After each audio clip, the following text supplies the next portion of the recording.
For our pound cake, the first thing you are going to know is that we are using our cup for the measurement. And for the cup measurement, this is how you add your flour. You don't scoop the flour with the cup. You rather sprinkle the flour into the cup so that it will not be carrying more than a cup. Now measure out your 2 cups or 4 cups, assuming you want to do half recipe, 2 cups. If you want to do full recipe, 4 cups. But for here, I am taking 4 cups of flour. But it has to be leveled also, using the back of your knife to always clear the one on top to get a level. Now after that, you set aside. Now break your eggs into your mixing bowl. I am using 12 eggs here. Now if I'm using half of the recipe, it would be 6 eggs. Always remember that you must not do the complete recipe, especially when the cake you want to bake does not call for a large cake. You can always divide your recipe and use. Now for the mixer, remove the paddle attachment and change it with that of balloon whisk, as the egg you are going to be beating requires balloon whisk. Whip a little bit for a second, then add in the sugar and continue whipping. This is to crush the yolk a little bit before the sugar comes in. Just make sure your sugar is also on level cup.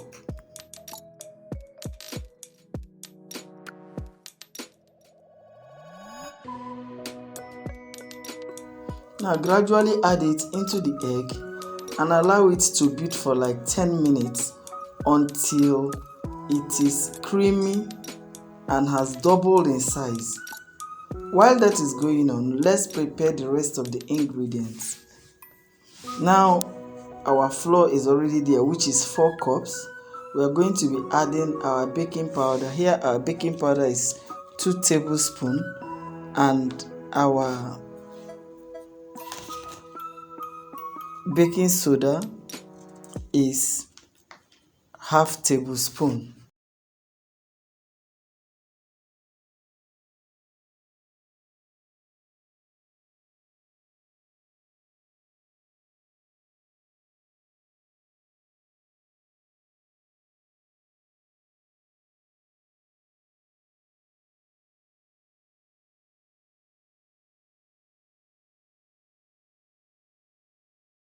Now mix it together and then add the baking soda.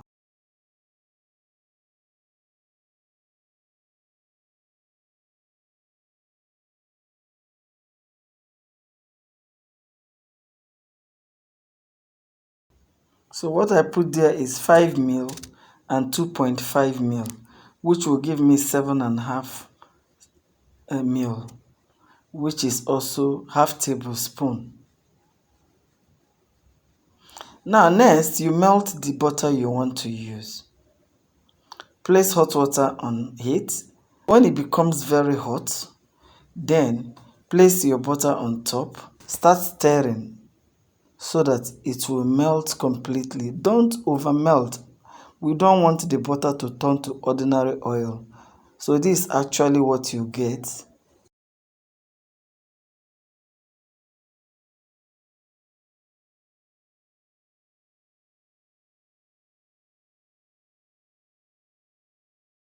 Now let's check our sugar and egg.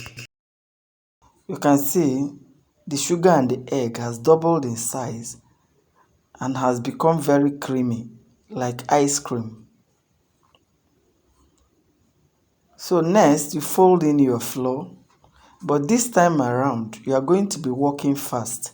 As you see, your egg and the sugar, what made them to rise is just the air that it incorporated.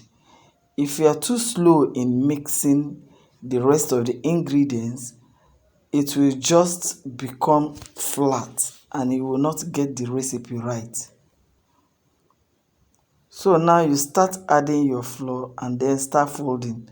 The mixing bowl I'm using is quite too small for this recipe. So, but I will try mixing. If I notice it's not giving me what I want, I should be able to transfer it into another bowl. But don't forget, it will still deflate a little. It will not continue to be this big, especially by the time your flour and your butter enters it. Now fold in as you are mixing. Now you can see it's not helping me. I have to transfer to another bowl to complete my folding.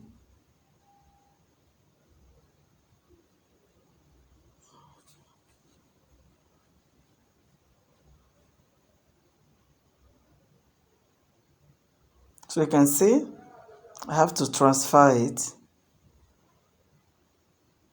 to make sure that I'm able to work with it freely. Because there is a flour on the bowl already, when I poured some, I will just mix in. Because I wouldn't want the flour to settle on the downside of the bowl. But all this you must be doing fast, as you don't want your egg and sugar to deflate. Else you will not get the recipe right. It will still come down from the bowl, that is looking at it now. It will still deflate a little bit, but make sure you don't allow it to deflate too much by being fast enough in your mixing. It is not a cake you start mixing mostly when you have started with this egg and sugar thing, and you say you want to leave it to go and check something else. It will just spoil. So you can see the foam is still there. Even though it is deflating small, but it will not deflate completely. You measure your 1 cup of butter and then add gradually as you are mixing, because it can make it fall once. This is oil, so you know what oil does. It weakens the batter, and if you are not careful, it will deflate everything. That's why you must add it in ribbon trail. Gradually as you are mixing.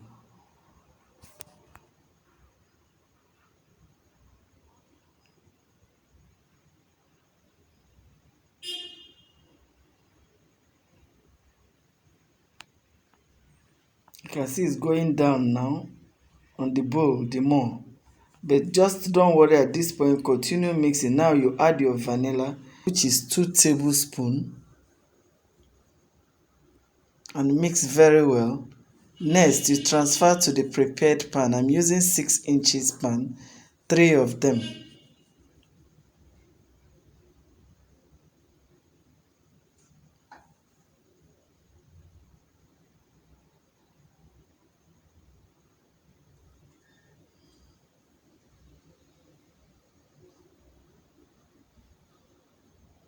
Scrape out everything and add to the pan.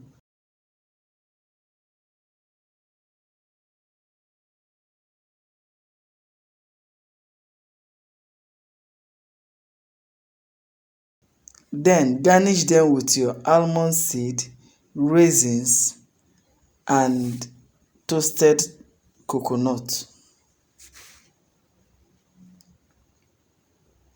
So now your raisins, you put it inside a bowl and add flour so that it will remain on the upper side of the cake if you don't want it to sink in. That's exactly how if you want to see your raisins on top of cake, you just make sure you soak them up with your flour, and as you are baking, it remains on the surface of the flour of your batter. It will never sink. So the secret is that you mix your raisins with flour before doing this.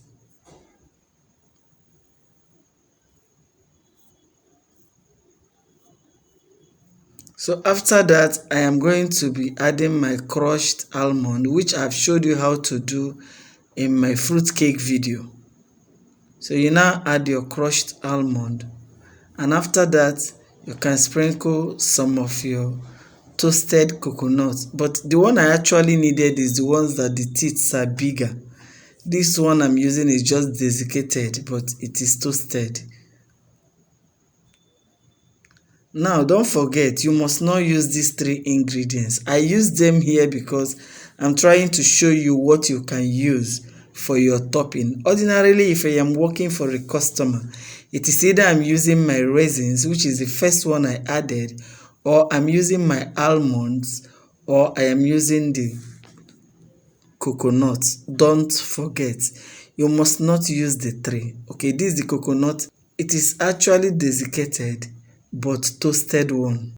Now after garnishing them, you take it straight to the oven. It has been preheating since. Take note of that.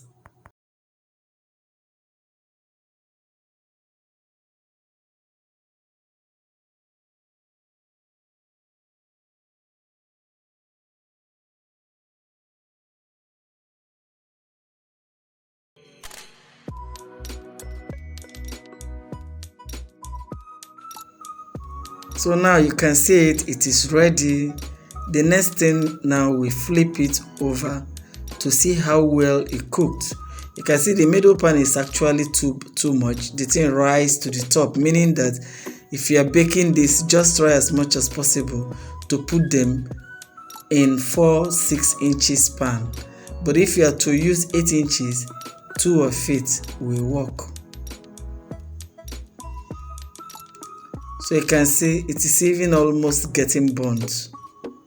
You can make your own brighter than this by monitoring your oven. Okay? So that's our pancake. Is this not lovely? Thank you for watching. See you in the next class.